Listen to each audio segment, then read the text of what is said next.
En God wil hê ons moet goeie sukses hê. Maar hierdie week praat Salomo met ons uit Spreuke 6 uit en hy wil met ons praat oor 6 uit Spreuke 6 gee hy vir ons 6 strikke van sukses. 6 strikke van sukses. Nou ek weet nie wie van u, miskien meer die mans as sulks, toe ons kinders was, het ons sulke wippe gemaak of strikke, snel strikke gestel vir voeltjies om hulle te probeer vang. So ek het 'n slaguister hierso wat Ellen vir my geleen het van sy plaas af. Ek het hom met baie versigtigheid hier opgesit en ek weet nie of hy gaan afgaan nie. Maar jy weet, ons loop in die lewe en ons dryf hierdie ding na sukses toe. En partykeer jaag ons so hierdie sukses na en ons oë so gefestig op hierdie doel wat ons bereik, maar ons besef nie ons loop en ewe skielik slaan ons voet vas aan 'n slaguister. En ons word die slagoffer van 'n stryk nie. En ons is vasgepen. Dis eintlik so 'n ketting wat hulle met 'n pen in die grond in vasland sodat daardie bokkie of daardie jakkalas wat daar gevang word nie kan wegkom nie en hy's vas daarso. En in Spreuke 6 gee Salomo vir ons 6 strikke van sukses. If you are English, Solomon gives us in Proverbs 6 snares of success. Goed waarvoor ons moet uitkyk wanneer ons goddelike sukses wil najag. En so kan ek dit met u deel vandag en ek wil jou uitnooi, dink miskien aan een van hulle. Maak 'n mental note van een van hulle om te sê hierdie is die stryk wat ek dalk die maklikste kan inval. En miskien wil jy 2 kies, maar moenie meer as 2 kies. Kies 1 of 2 van hulle en sê ek wil in hierdie seisoen van my lewe moet ek versigtig wees vir hierdie stryk. Ek lees uit Spreuke 6 vers 1 tot vers 5. Salomo skryf en hy sê, my seun, as jy vir jou naaste borg gestaan het, as jy jou naaste handslag gegee het vir 'n vreemdeling, as jy verstrik geraak het, in die Engelse sê hy daar, if you became a snare, if you snared yourself, deur die woorde van jou mond, gevang is deur die woorde van jou mond, doen dit dan my seun, werp jouself neer, want jy het in die hand van jou naaste kom, gaan, verneder jou en dring by jou naaste aan, gun jou oë geen slaap nie, en jou ooglede geen slyme nie, red jou soos 'n gemsbok uit die hand, en soos 'n voël uit die hand van die voëlvanger, red jouself, sê Salomo, uit die stryk uit, van borg staan. So die eerste stryk waaraan ons kan trap, is om borg te teken, of borg te staan. Wat beteken dit om borg te staan? Wat gebeur wanneer kom ons sê Henk, Tommy is die bank, hy leen geld uit, okay? En ek kom na Henk toe, nie na Skalk toe, na Henk toe, en ek sê Henk man, ek het nie genoeg geld of kredietwaardigheid by die bank om geld te leen nie. Kan jy vir my namens my borg teken sodat ek die geld kan leen op jou naam? Kyk gou wat gebeur hierso. Wat sê die Bybel? Hy wat leen raak 'n slaaf van die een wat uitleen. So as ek geld by die bank leen, dan word ek Tommy se slaaf. Tommy vang my gou daar vas. Ek is jou slaaf. So ek moet nou werk. My tyd behoort aan Tommy omdat ek hom moet terugbetaal. Anders kom vat hy my huis en my kar en eventueel alles. Okay. Maar wat gebeur wanneer Henk namens my borg teken? Wie raak die slaaf van die bank? Daar's hy. Maak gou so dan dat hy jou daar dat hy jou vasvat. Ek moet nou die skuld afbetaal, maar hierdie man staan borg, so ek nie die skuld afbetaal nie, bly hy die slaaf van die bank, en so, waar is die verantwoordelikheid van daardie skuld? Ek dra nie die verantwoordelikheid vir daai skuld.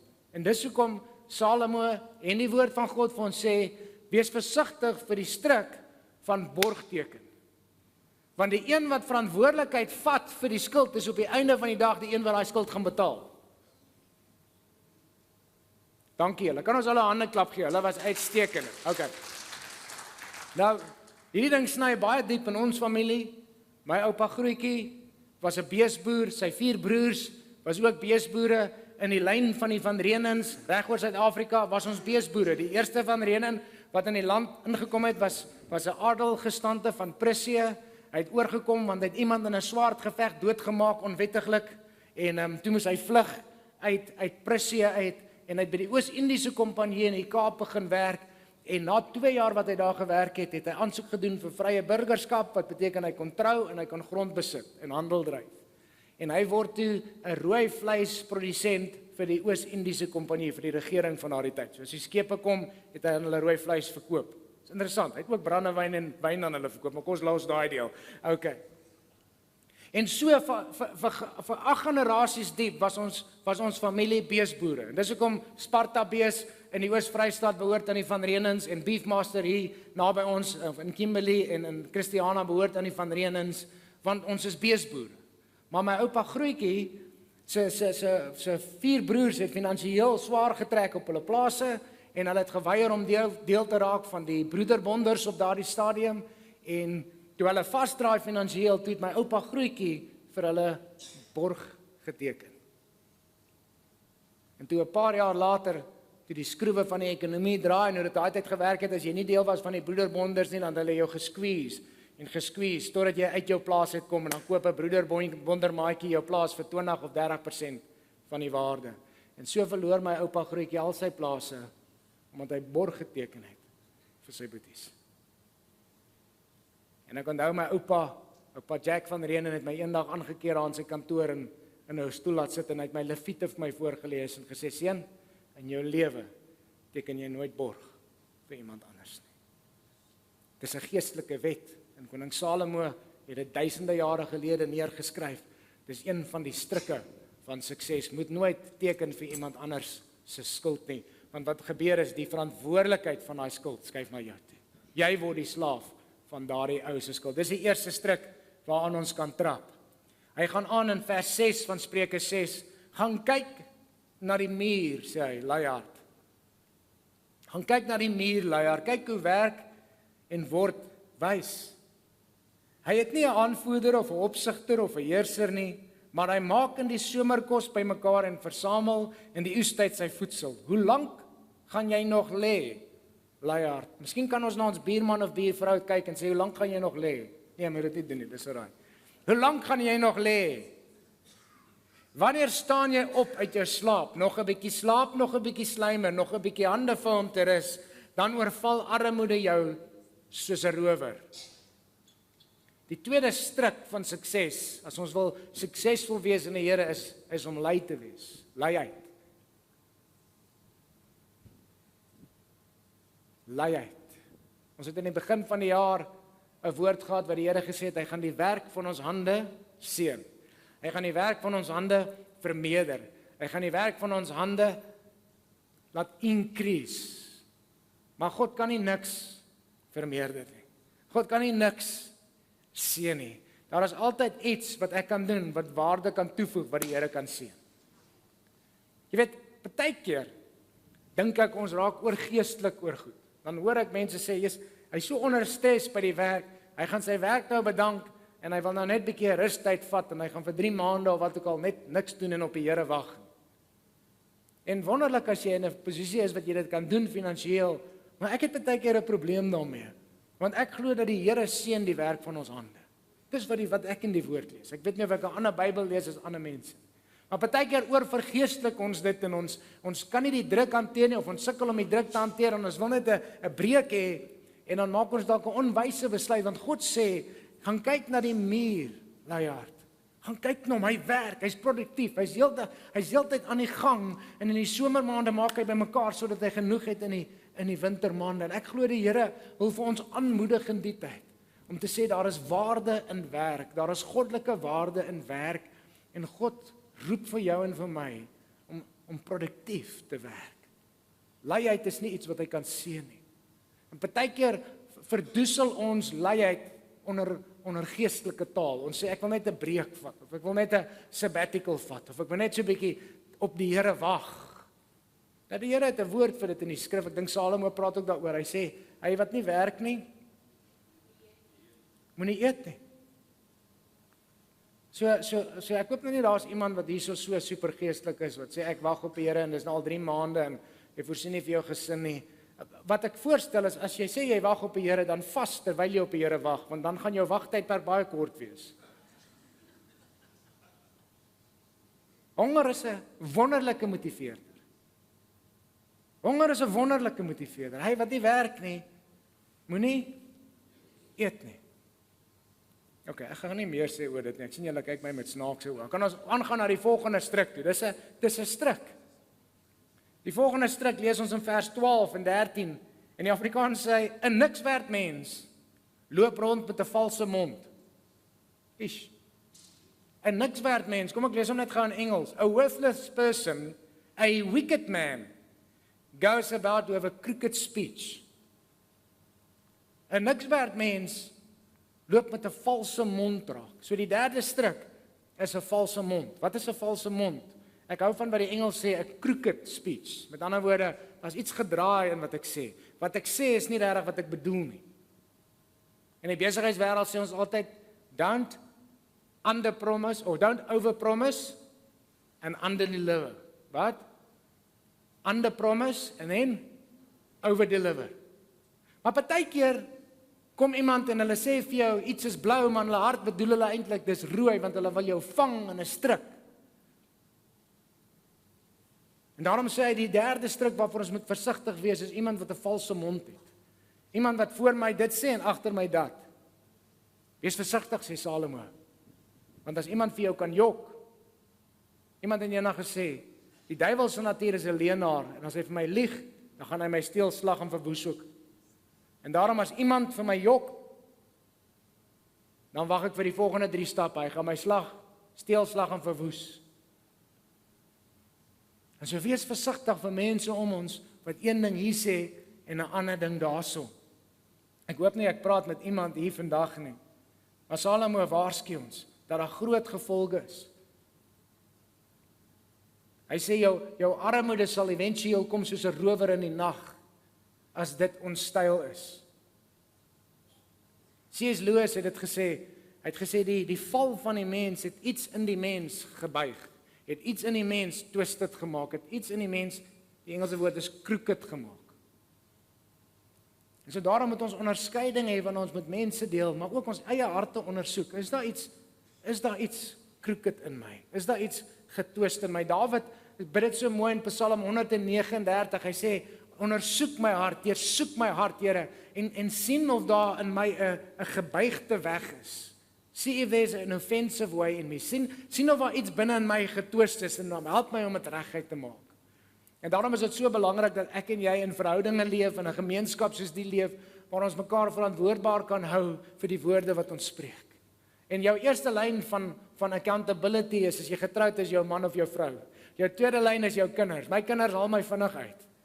As ek iets sê en is nie heeltemal waar nie, dan haal hulle my vinnig uit. En ons het mense rondom ons nodig dat kan call us out. Sodat ons wat ons sê in die oggend en wat ons sê in die aand dieselfde is. Okay, so die tweede stryk is 'n valse mond. Moenie nou vir jou buurman iets sê nie. Hulle gaan snaaks dink van jou. Okay, kan ons aanbeweeg? Is dit veilig om aan te beweeg? Ons praat oor 7 strikke van sukses. En die vyand wil ons verstrik in hierdie goed, want as ek hier's die ding is wanneer ek nie die waarheid praat, as ek nou by Roger kom en ek praat 'n leuen teenoor hom, dan hoeveel van julle weet wanneer ek een leuen praat, dan moet ek volgende keer nog 'n leuen praat om my leuen op toe te maak. En voor ek my kan kry, is ek toegedraai in leuns. En daarom sê hy, wees versigtig vir dit. Wees versigtig vir dit om aan daai stryk te val, om selfs 'n halwe waarheid te vertel, en tweedens, wees versigtig vir mense wat jy sien wat nie die waarheid praat nie. Vers 14 gaan hy aan en hy sê, van hierdie waardelose persoon sê, hy saai voortdurend verdeeldheid. Die ander translation sê, twis. Hy saai voortdurend twis. Daarom sal sy ondergang skielik kom. Dit gaan skielik kom. Nou, Dawid skryf ook in die Psalms en hy sê, ek kyk na die goddelose mens en dit lyk of die Here hom seën. Dit lyk of daar geen consequences is vir goddeloosheid. I look at the wicked and it seems like he is blessed. Wie van julle het al so gevoel? Kyk na hierdie goddelose ouens wat besigheid doen op maniere wat so gedraai en dan sien maar, dit lyk of hulle goed doen. Hulle ry die mooiste karre, hulle bly in die grootste huise. Salomo sê, ek het hierdie ding geobserveer. Hy sê, iemand wat crooked is, hy kan wegkom met dit, hy kan wegkom met dit, hy kan wegkom met dit, maar skielik kom sy ondergang. En die Engels sê dit eintlik baie powerfully. Hy sê, in a moment he will be broken beyond healing. In 'n oomblik gaan hy gebreek word en daar sal geen kans wees vir regmaak. Nou dis bietjie snaaks en dis bietjie Afrikaans ook. Ek het 'n werker gehad in Johannesburg, so 'n handyman, so general worker, 'n Reggie, hy was van Mosambiek af. En Reggie kon enige iets regmaak. As die grinder se skakelaar breek, dan het hy sommer 'n muurplak daar in die grinder ingesit. Piet, jy sal hom nogal waardeer, maar dit gevaarlik ook, want dan skakel jy die grinder so met die muurplak aan. Maar as Reggie die dag by my kom en hy sê, "Bos, this grinder," dan gebruik hy so 'n woord wat ons nie mag gebruik nie. Ek gaan nou maar net sê stuffed up. Okay, maar hy het 'n ander een gebruik. Dan sê hy daai woord. Dan skrik ek my boeglam. As Reggie vir my sê daai grinder is stuffed up, dan weet ek daai grinder is broken beyond repair. Hy kan nie reggemaak word. Salomo sê dit. Hy sê die wicked kan wegkom met iets. Hy kan wegkom met iets. Hy kan wegkom met iets. En skielik kom sy val en he will be broken beyond repair. Hy kan nie dan reggemaak word. En soos Salomo waarsku ons teen een wat verdeeldheid saai. Dis nog 'n struik van sukses. Iemand wat verdeeldheid bring in families, iemand wat verdeeldheid bring in gemeentes, iemand wat verdeeldheid bring by die werk. Ek weet nie of u by u werk ook, daar's altyd daai een persoon wat die ander opsteek. Altyd daai een wat so agteraf is en die een opsteek teen daai een en die een opsteek. Hulle bring konflik waar geen konflik nodig is nie. Hulle bring verdeeldheid waar 'n vrede was. En praat ek met regte mense vanoggend hier. So praat ons die taal vanoggend. En Salomo sê wees versigtig vir sulke mense, want waar hulle gaan, bring hulle gif. Waar hulle gaan, bring hulle gif. Jesus waarsku by hierdie persone wat verdeeldheid bring. Hy waarsku in Matteus 7, hy sê pas op vir valse profete. En dan sê hy later van binne af is hulle verskeurende wolwe.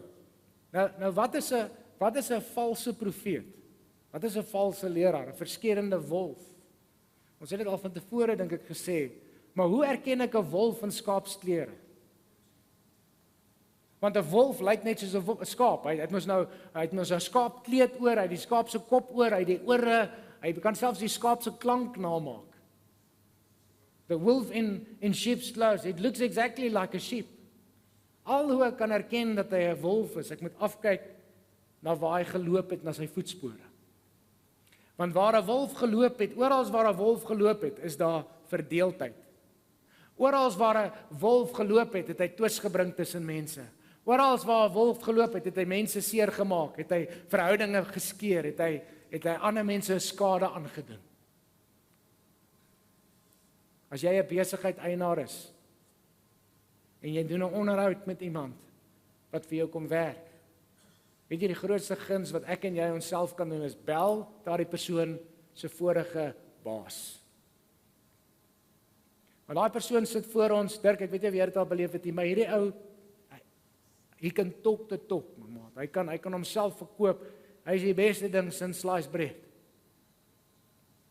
En dan het ek al hierdie ding gedoen, dan vra ek die persoon, vertel my 'n bietjie van jou vorige baas. Oh my goodness. Dan het daai persoon nie 'n goeie ding te sê van sy vorige baas of haar vorige baas nie. Hulle sê daai persoon so sleg dat die water in die see kan nie daai vorige baas skoon was. En dan dink ek, "Jesus, maar hierdie ou moes dan dink ek so Afrikaanse woord ook wat ek hier dan. Ek sê dit nie hardop nie. Maar hierdie ou moes 'n snaakse baas gewees het. En weet jy wat, die kere wat ek nie die moeite gedoen het om daai vorige baas te bel nie, het daai ding my gebyt en die volgende keer is ek daai baas wat so wat ook al is. Is altyd so, is dit nie so nie, pastor? As hulle niks goed te sê het van die vorige baas nie, is ek die volgende een in lyn. Kyk na die voetspore. Kyk na die voetspore. Kyk waar daai persoon, as 'n nuwe persoon inkom en dit lyk of dit so 'n wonderlike vriendin is of 'n vriend is, ook so wonderlik en sy so nice en gaan kyk na waar daai persoon, kyk waar is hulle vorige vriende? Wat het van hulle vorige vriendskappe geword? As daar 'n klomp gebroke mense is wat hartseer is as gevolg van hoe die persoon opgetree het, 'n wolf kan nie sy voetspore verander nie, hy bly 'n wolf. Maak nie saak hoeveel hy soos 'n skaap lyk nie. Okay, is julle alright? Raak dit rof hierso. Ek praat mos nou met ek koop julle mos nou hierso. Ek dis mos nie dat julle die wolwe is nie. Sê vir jou buurman, hy buurman moet nie 'n wolf wees nie. Wees 'n skaap. Byt soos 'n skaap. Okay. Dis goed dat ons hierdie goed kan praat in die kerk, want ons word toegerus om effektief te leef in die wysheid van die Here. Amen. Okay. Ek wil net 'n skrif by dit voeg in Ekklesiastes 7 vers 18 en ek lees dit in Engels want die Afrikaans sê dit nie so duidelik nie. Hy sê, "It is good to grasp the one and not to let go of the other. Whoever fears God will avoid all extremes." Ek wil net vinnig praat oor valse profete en valse leraars. Want veral ons Afrikaanse mensdom is geneig om partykeer by te kry aan valse leringe en valse profete. En in Afrika is dit oor algemeen 'n groot probleem. En hier's 'n baie ware skrif en as ek hierdie skrif lees, dan hoor ek die woorde van die oorlede Pastor Leonard Stone, wat 'n legende was in die kerk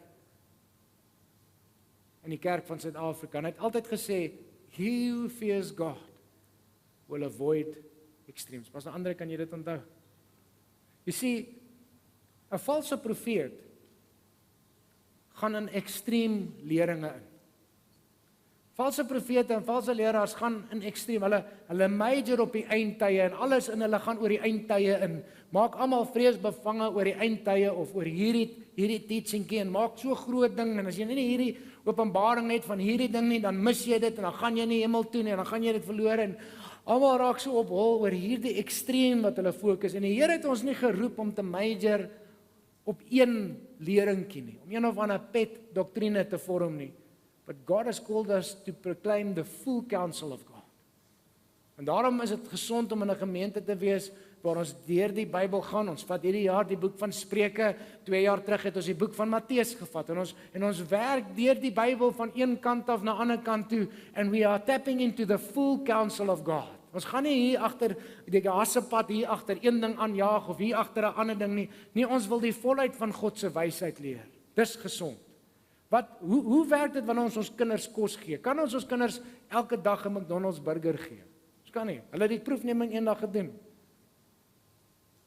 Hulle het 'n ou laat net McDonald's burgers eet, oggend, middag en aand. Ek dink vir 2 maande en na 60 dae toe sê die dokter vir hom, as jy nog een dag 'n McDonald's burger eet, dan gaan jy doodgaan. Dis hoe ongesond jou organe is. God het ons nie geroep om so 'n dieet te volg nie, maar 'n gesonde dieet. En daarom in die kerk roep hy ons om te sê wees in 'n gemeente waar daar gesonde dieet is, waar die full counsel of God verklaar word sodat ons gesond kan wees. Okay. Ek is besig om te land. Stryk nommer 6 is 6 dinge wat God haat. In Spreuke 6 gee Salomo, hy sê 6 en dan sê hy 7, maar kom ons hou by 6. 6 dinge wat God haat en ek wil dit net gou vir jou lees. Ons gaan dit nie lees nie. Maar hy luister, hy sê hoogmoed. Hoogmoed is iets wat God haat. Leuns is iets wat God haat. Geweld teen onskuldiges is iets wat God haat. Bose planne is iets wat God haat. 'n Valse getuie is iets wat God haat. En weer eens iemand wat twis saai, soos ons nou gesê het.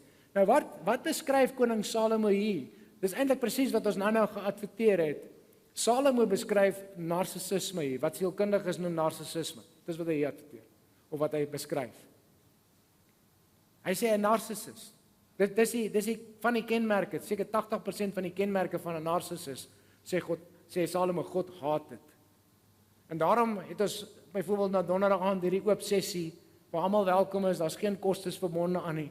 As jy wil 'n bietjie meer kom leer oor narcissisme om dit in jou eie lewe dalk te identifiseer of in jou verhoudinge rondom jou of jou familie of jou werksplek sodat ons toegerus kan word om daarmee te deel. En hy sê God haat dit. God haat daardie 6 dinge want dit bring skade aan ander mense. Dit bring skade aan verhoudinge. Dit bring skade aan families. Dit bring skade aan gemeentes en aan werkplekke. Okay, is julle reg vir die laaste een? Ek het die rofste een vir laaste gelos. Is dit alraai? Wil julle weet wat dit is? Wil julle weet wat die laaste stryk is? Dis net Pastorina wat wil weet. Okay, as julle wil weet met julle volgende week terugkom. Nee, is alraai. Kan ek dit vir julle gee? Okay, is 'n rowwe een, maar kan julle vashou aan julle stoele, dan gee ons hom vir julle. Die laaste stryk van sukses is 'n ander vrou. Of 'n ander man, maar Salomo sê 'n spesifieke ander vrou. Ons sal dit bilingual maak. Bisexual maak. Maar is 'n ander vrou. Dis iemand anders as jou eie vrou of iemand anders as jou eie man. Hy skryf hier in vers 24 en ek som op tot vers 32 want dit is 'n bietjie 'n lang stuk. Hy sê die gebod bewaar jou van 'n slegte vrou. Die gebod sal jou bewaar van 'n slegte vrou. Hy sê luister na jou vader se gebod en jou ma se leringe, want dit sal jou bewaar. Vir die gevlei van 'n vreemde tong. Begeer haar skoonheid nie in jou hart nie en laat sy jou nie vang met haar ooglede nie. Die engel sê let her not snare you. Moenie laat sy jou in 'n struik laat trap. Want vir 'n hoer verval 'n mens tot 'n stuk brood en 'n ander se vrou maak jag op 'n kosbare lewe. En die engel sê daar, a prostitute or a harlot will cost you a slice of bread, but another man's wife will cost your life.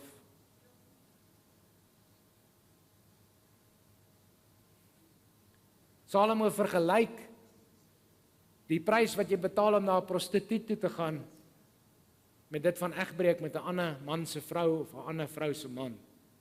Hy sê die een gaan jou dalk 'n brood kos, maar die ander een gaan jou lewe kos.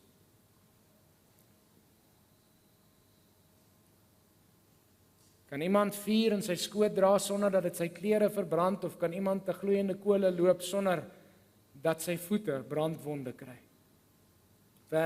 Hy gaan aan, hy sê, so is dit met hom wat by die vrou van sy naaste ingaan, sy buurman se vrou. Elkeen wat haar aanraak, sal nie ongestraf bly nie. Hoor gou hierso, 'n dief word nie verag as hy steel om sy begeerte te bevredig. Met ander woorde, as 'n dief honger is en hy steel 'n brood, dan het ons genade op hom, reg? Omdat hy honger het.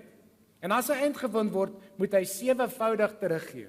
Wanneer 'n dief gevang word, moet hy 7voudig teruggee. Maar waarvan praat Salomo in die konteks van hierdie gedeelte van Spreuke 6? Hy praat nou van egbreek. Hy praat van om met 'n ander man se vrou of 'n ander vrou se man te slaap. Dis waarvan hy praat hierso.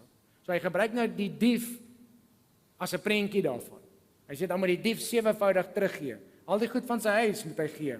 Dan gaan hy terug. Dan gaan hy nou weer terug na oorspel toe. Hy sê hy wat oorspel pleeg, egbreek, is sonder verstand.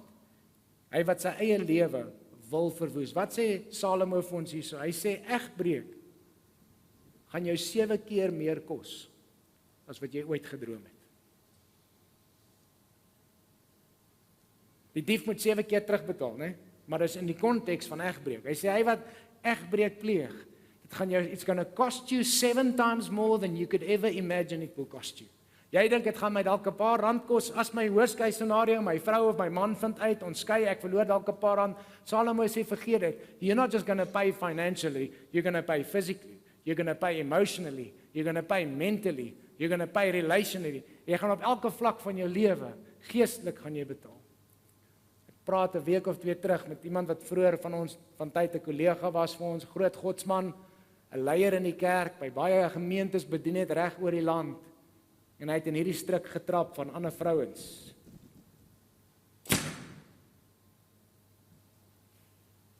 Trane in sy oë.